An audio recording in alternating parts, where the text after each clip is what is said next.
Chapter 21 concerns the heart.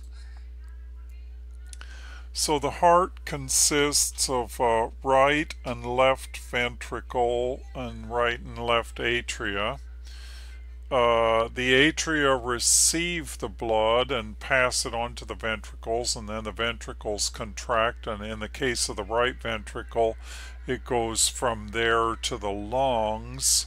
Then it returns to the left atria from the lungs, and it passes on to the left ventricle, and when the left ventricle contracts, it passes on to the general circulation.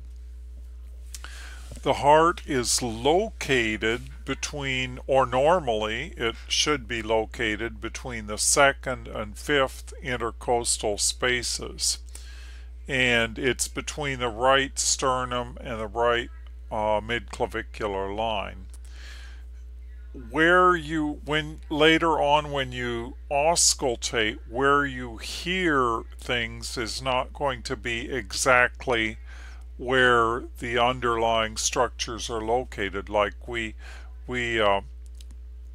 listen, for example, to the aortic valve on the right sternal border, but that's not actually where that aortic valve is located. It's just where it is best heard due to blood flow and other considerations like that. So later on, when we talk about where you auscultate for certain things, don't confuse that with where the structures actually are.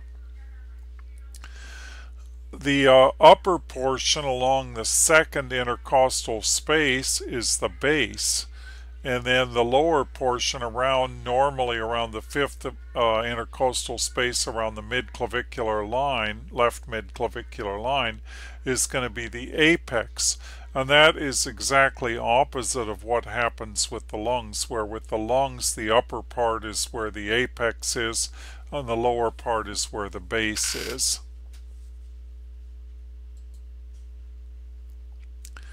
Precordium refers to the anterior chest that overlies the heart and the great vessels.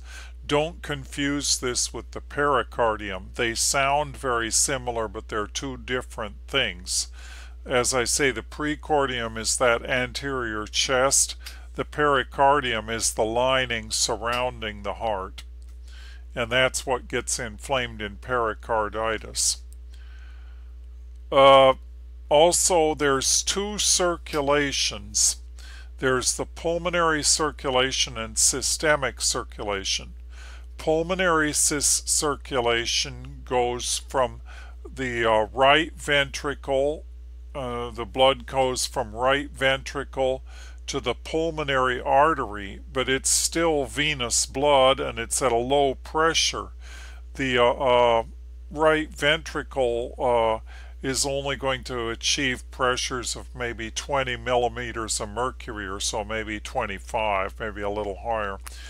But that's a low pressure system, even though it is an artery and the blood is unoxygenated. It's still venous blood. So then in the lungs, the blood gets oxygenated, and then it goes from there into the pulmonary veins, but by then it's arterial blood. It's now oxygenated blood, and the pressure is going to be slightly higher. Even though it's in a vein, it will be slightly higher than it was in the pulmonary artery. Still not extremely high, not extremely high pressures. From there it goes to the left atrium, and from there to the, of course, to the left ventricle, and then it gets pumped out into the systemic circulation through the aorta at the high pressures that we're accustomed to seeing in the systemic circulation. Great vessels. The great vessels refer to all of the vessels that come off of the heart, the superior, or that are attached to the heart, the superior vena cava, inferior vena cava, the pulmonary arteries and the pulmonary veins, and the aorta. pulmonary artery, or you say, why not pulmonary arteries? Well, there's one pulmonary artery coming off the heart, and then it branches off into the right and left pulmonary arteries. Where pulmonary veins, there's two of them that come back. And then also another important structures in the heart are the valves. And many times a heart problem can be, in the end, it can be a valve problem. So we have the two AV valves, atrioventricular valves, and they're called that because they separate the atria from the ventricles. And they are the mitral, which is two cusps. It's shaped like a mitre, and that's how it gets its name, and the tricuspid, which has three cusps to it. Then we also have the semilunar valves, and those ones are what separate the heart from the pulmonary artery. Well, they're what close off the pulmonary artery and the aorta after the ventricles contract to prevent blood from flowing back in. And those are the aortic and the pulmonic valve. And then, as we mentioned, the pericardium is the lining that surrounds the heart, and that can cause problems if it becomes inflamed, or if the pressure builds up and in the pericardium and prevents the heart from contracting. And that can lead to a situation known as pulseless electrical activity, where you'll see EKG waves and you'll think, well, the patient's heart is beating, but actually due to the pressure in the pericardium, there's little or no actual contraction taking place. And if that situation is not quickly corrected, the patient will die.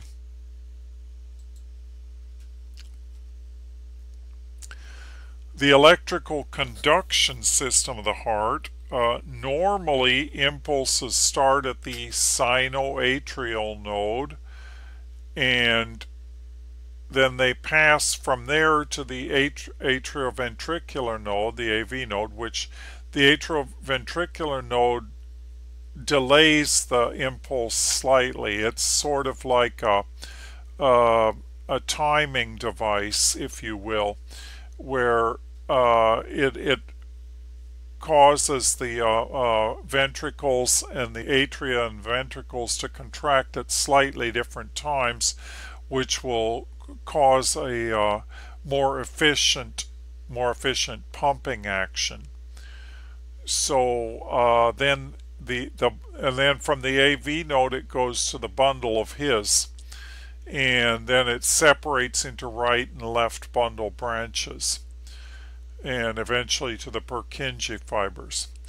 So one of the characteristics of the heart is that the heart has intrinsic contraction properties, so that if you cut off a piece of heart and manage to keep it, heart tissue, and manage to keep it alive in a solution, it will continue to contract. But the problem is that the rate of contraction is going to be slower the lower you go in this system, where the SA node, the rate is maybe 60 to 70, depending on the person's condition.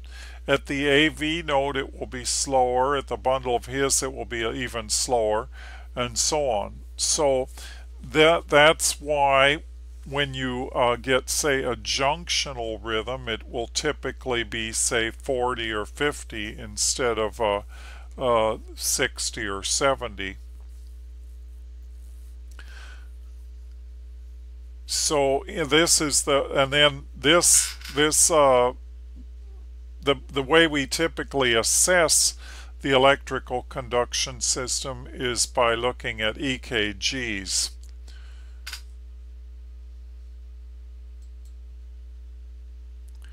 The cardiac cycle, diastole and systole are the two basic components. Diastole is the heart at rest. Systole is the heart when the ventricles are contracting.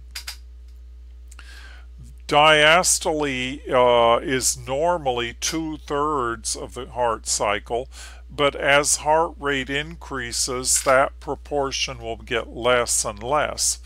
And that presents a problem because as diastole gets less, the heart is not going to be filling as much, and so eventually the heart is increasing its rate in order to meet demand. So let's say it's not meeting the demand and then the rate is already 140. So it tries to increase a little more, and that leads to even less filling, a less efficient pumping action, and so that's even more demand, unmet demand. So that becomes a vicious circle where what we call decompensation, where you to a certain point you compensate. Like when your heart rate is 60 and you're not meeting the demand, it increases to 70 and then you are meeting the demand. But after about 130, 140, that increase is not going to meet that demand, and that's what we call decompensation. There's 3 parts to diastole. There's the period of rapid filling, then the period of slow filling, and then the period we call presystole, and that's when the atria contract, blood flows into the ventricles. Systole begins, it's the period where the ventricles are ejecting. It begins with S1 and it ends with S2. And if you're looking at the EKG at the same time, if you look at the QRS, that will roughly correspond with the beginning of systole. It's not exact. It's not an exact correspondence, but that will be roughly when and then the P wave will roughly correspond with when presystole is occurring as well.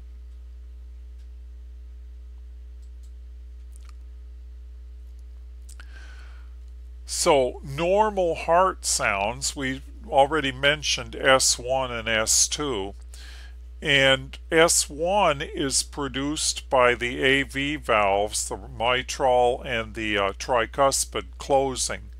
They basically slam shut and that produces the sound of S1.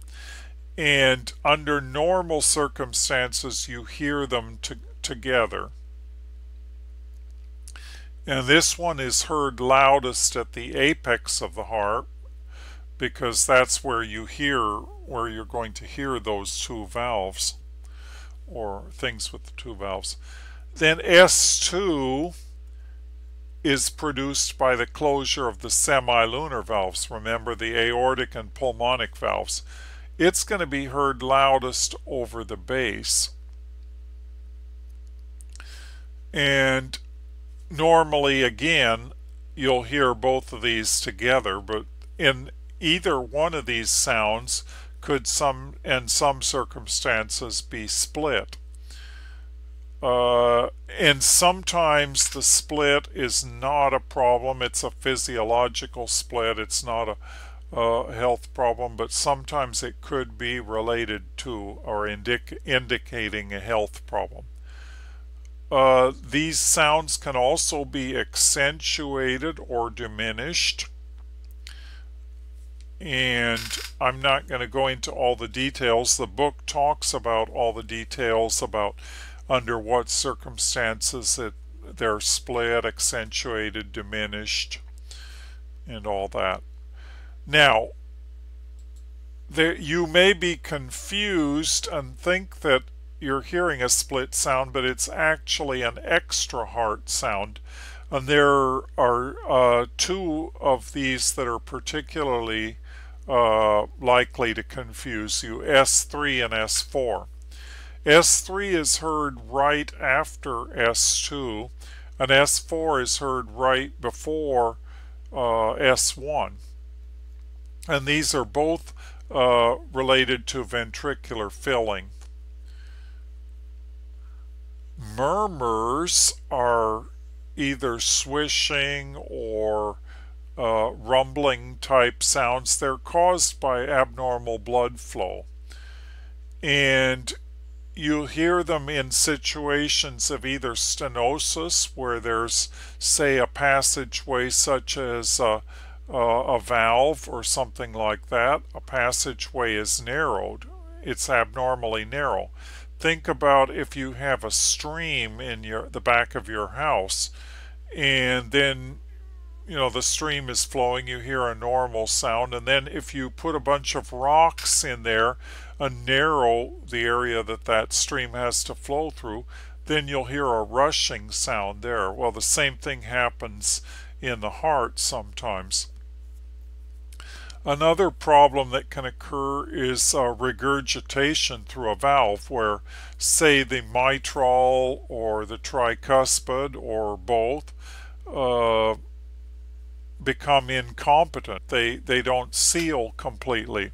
So when your ventricle fills and then the valve is supposed to be shut, instead of there's a little bit of leaking back into the atrium. And so that you would hear that as a murmur too. Or there can also be abnormal openings, maybe a passageway between the two ventricles or something like that. So these sounds are, when you hear a murmur, particularly, but any abnormal sound, but particularly a murmur, first you want to define, where is it in the heart cycle that I'm hearing this? Is it during systole? Is it during diastole? So if you can narrow it down to that, is it during all of systole, or just say at the beginning of systole?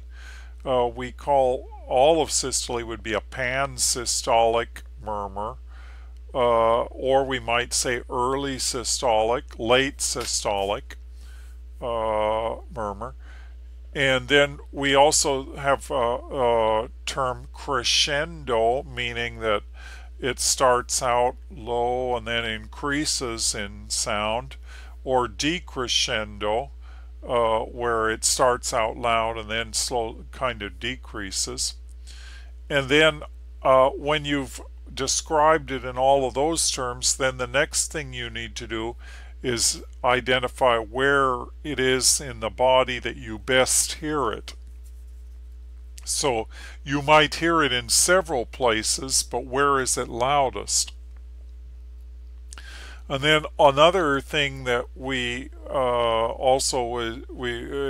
don't think the book even mentions it, but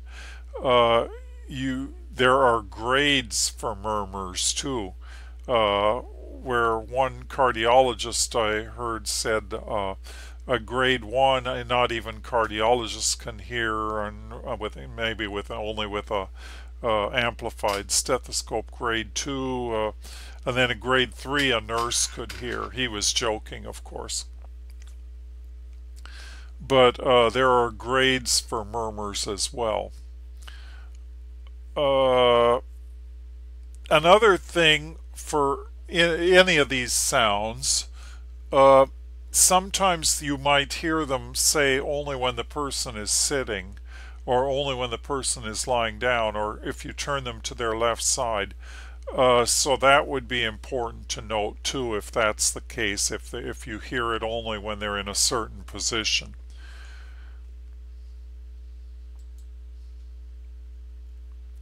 So cardiac output. This will become very important when you get to senior 1 and you get to taking care of critical care patients. But it's important to understand the concept even now. So cardiac output is the amount of blood pumped in 1 minute. And in the ICU there are even ways to measure this. But we just typically outside the ICU, we understand the concept and we understand what goes into it, and so we can assess that maybe somebody's having a problem with decreased cardiac output. And the formula is very simple. It's just stroke volume times heart rate per minute. If you multiply the stroke volume by the heart rate, you'll get cardiac output. Normal stroke volume is about 70 milliliters. Normal heart rate is, say, 60, 70 a minute. So that tells us that the normal cardiac output is going to be about 4.9 liters a minute, or we say 5 liters just to round it. Sometimes you'll see that a person is only having, maybe you may see in a note or something that they only had their ejection fraction was decreased and their cardiac output is decreased, and it's maybe only 20% of normal. That would be in the case of severe heart failure.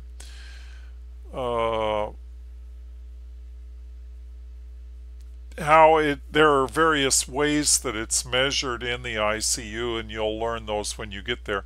The main way you measure it is by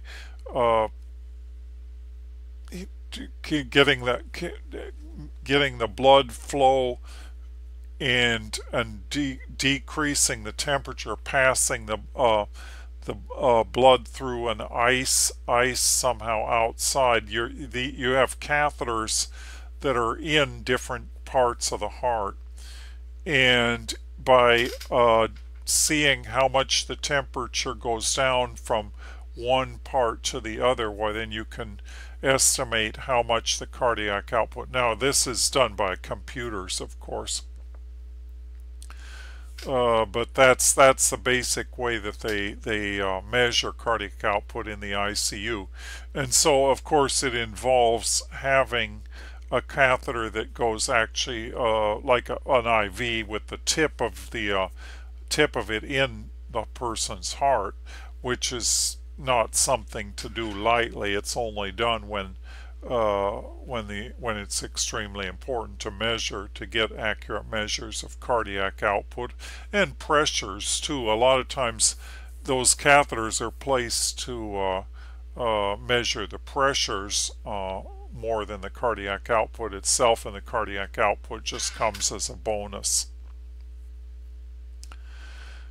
Some of the things that go into cardiac output is the amount of stretch that the heart chambers can do, the amount of resistance in the circulation, how well the timing is, synergy of the heart itself, and the compliance, how well the heart complies, and how contractile it is, how much it can contract.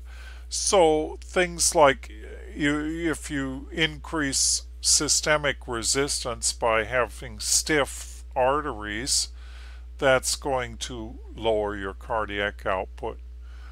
If your stretch is impaired for one reason or another, that will decrease cardiac output. Many different conditions can cause decreased cardiac output or decreased stroke volume. And then, like I say, the body will attempt to compensate to a certain extent by increasing rate, but after a certain point it will not be able to compensate anymore. So auscultation areas, you will learn these really well. There are 5 different points here, and they correspond to the valves. Well, they're the 4 valves, and then Erb's point is Erb's point is said to be the place where it would be easiest to detect split in the semilunar valves, so that you a split in S2. It's also theoretically you would hear S1 and S2 about equally around at Erb's point. But anyway, the aortic area is the second intercostal space at the right sternal border. Pulmonic is second intercostal space at the left sternal border. Erb's point is the third intercostal space at the left sternal border. Tricuspid is the fourth or fifth intercostal space at the left sternal border, and mitral is the fifth intercostal space at the left midclavicular line. If for some reason the heart is enlarged or displaced, you're not going to hear these best at those points. You might hear them a little lower, or particularly like, say, the mitral, you might hear that a little lower or a little more to the left, and that would be a significant finding. That would be an indication that the person could well have a left ventricular hypertrophy, perhaps.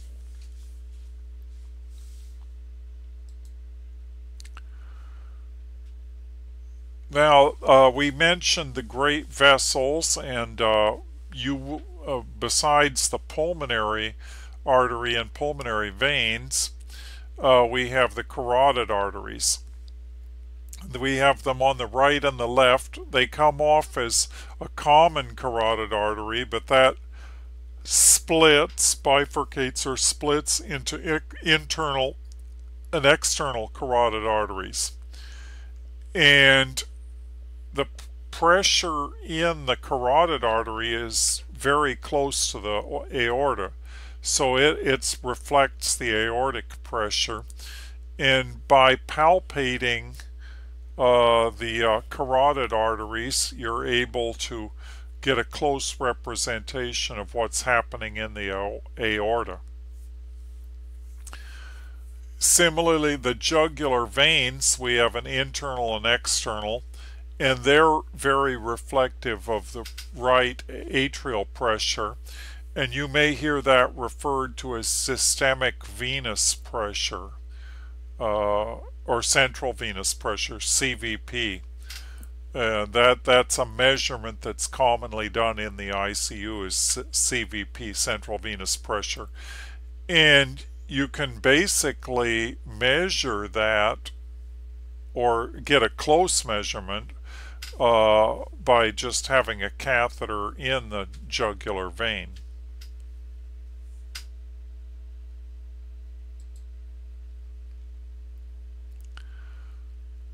So, turning to our history of the present concern, you'd want to ask about chest pain.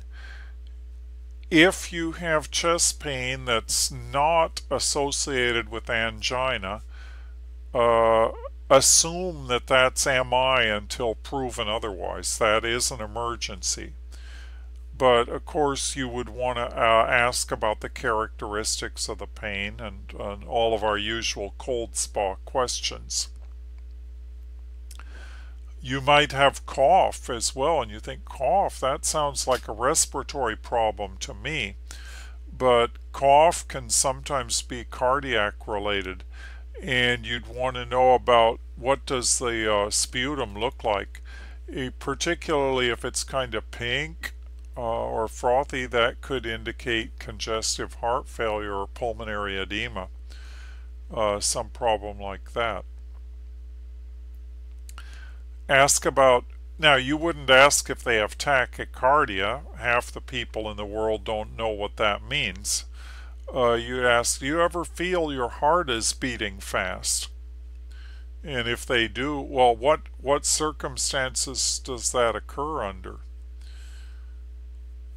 Dizziness, and you think, well, that sounds like a neurological problem to me, but that can also be a cardiac problem. Palpitations, meaning do you feel your heart skipping a beat or having your heart having extra beats? Nocturia, getting up at night to urinate. You think, what on earth does that have to do with the heart? But if we have edema and we lay down, why then that edema returns into the circulation, and that gets us up at night. So nocturia is a common sign of congestive heart failure. Fatigue, and then edema, dyspnea or difficulty or pain breathing, and then frequent heartburn. And you say, oh, that would be digestive, wouldn't it? But sometimes what's perceived as heartburn can actually be cardiac related chest pain.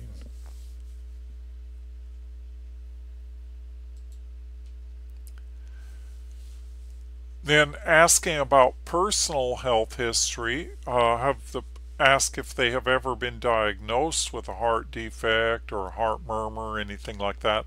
If they've ever had rheumatic fever. Rheumatic fever is caused by strep infections, and it can damage the heart.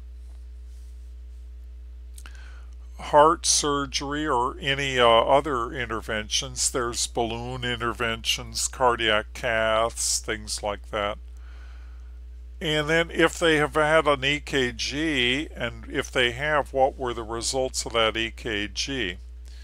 If they've had a lipid profile, and what were the results, especially what was their cholesterol? Do they take any medications or other treatments for heart disease? And do they do self-checks of the heart rate or blood pressure? As far as family history, you'd want to ask about hypertension, MIs, coronary heart disease, high cholesterol, and diabetes. Then lifestyle and health practices. Ask about smoking, daily activity patterns, and have those patterns changed over the last few years. Stress. If they have heart disease, what effect has it had on their activity, and what effect has that had on their sex life, if any? 24-hour diet. What do they typically eat in a day? How many pillows do they need to sleep? Do they drink alcohol? Do they get regular exercise? And if they have heart disease, has it had an effect on their self-image, on their body image?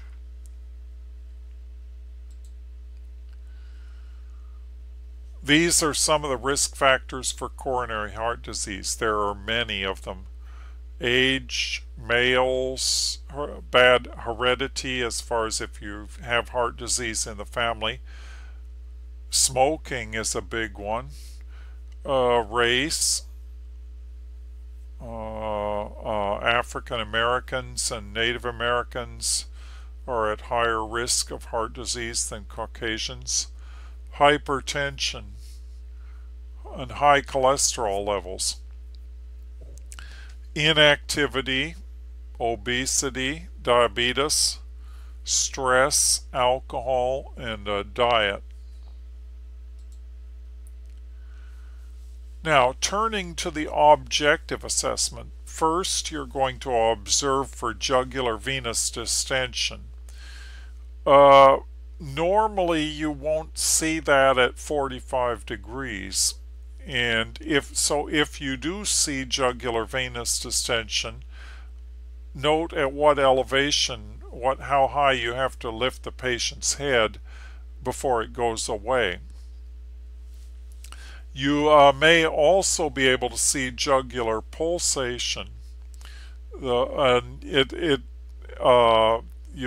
see the pulse itself in the jugular area.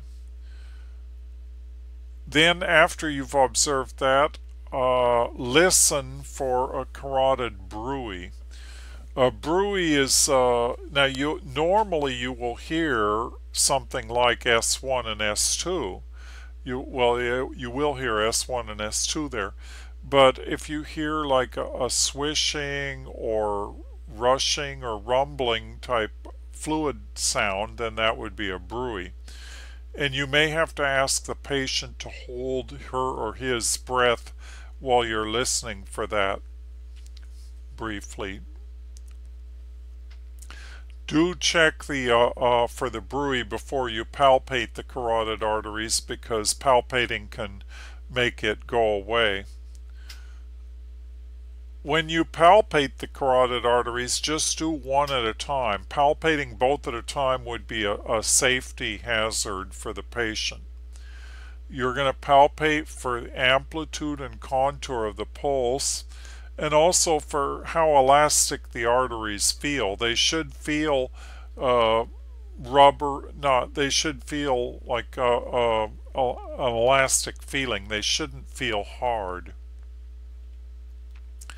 And do you feel thrills? Thrills are vibrating type feelings.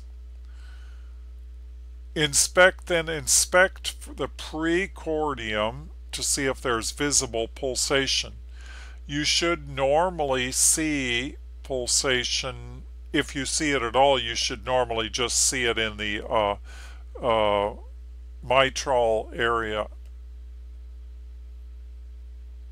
and that would be the only place, but sometimes you may see it in other places in abnormal situations.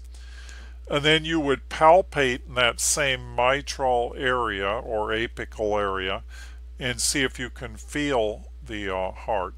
If you can't with the patient lying flat, try turning her or him on the left side. Then use the palmar surface of your hand to palpate for any abnormal pulsations in the rest of the precordial area. Then auscultate for heart rate and rhythm. If the rhythm is irregular, you want to check for a pulse deficit. In other words, you want to see if the pulse that you hear is the same as the pulse that you feel. So that involves feeling and listening at the same time. Then you want to identify S1 and S2 and verify that S1 is loudest at the base and S2 is S1 is loudest at the apex and S2 is loudest at the base.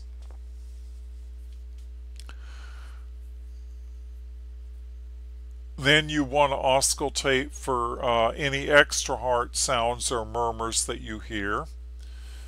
And if you do, then you'd want to be sure to identify where in the heart cycle did you hear the murmur, what position, all those things. And then auscultate with the client in various other positions, such as laying on the left side, sitting up, that sort of thing. But for a routine assessment, a quick assessment, or an OSCE, you would probably just have them in one position. You'd listen to all the places with the diaphragm and then with the bell. Listening with the bell for the higher pitched sounds.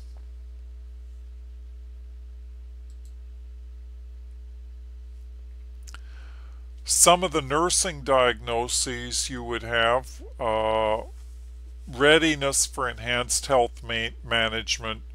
Patient asked about how to manage congestive heart failure. That would be a health promotion one, for example. Maybe a risk one, risk for ineffective health maintenance related to smoking. Then actual nursing diagnoses. Fatigue related to decreased cardiac output as evidenced by listless appearance. activity intolerance related to decreased O2 transport and congestive heart failure, as evidenced by short of breath after a short walk. Acute pain related to inequality between oxygen supply and demand, as evidenced by patient report.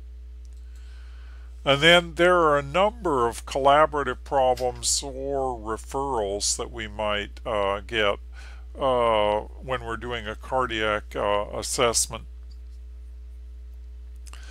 Risk of complications for decreased cardiac output. If the situation is severe, you may need to refer immediately. You may if the patient looks like they're not going to last until the end of your assessment, or if they look like you may need to refer right away. Sometimes students there'll be questions on the test that it's pointing to an emergency situation. The students say, well, shouldn't we do a complete assessment first? And it's kind of like a judgment call, where if you think that patient is going to if you think that patient maybe needs immediate medical attention, no, you just do your quick and dirty assessment and make that referral, and then hope for the best. And then risk of complications for dysrhythmias.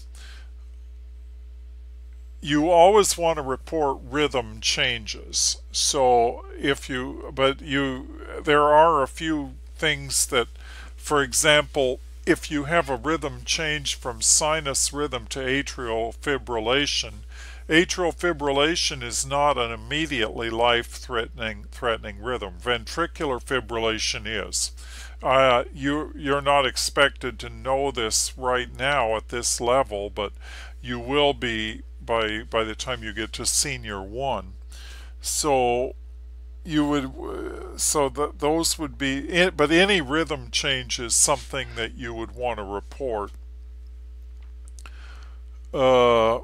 And then the difference being that ventricular fibrillation, even if the patient still had a pulse, you would take immediate action. You would do a rapid response or immediate medical referral, get a doctor there right away.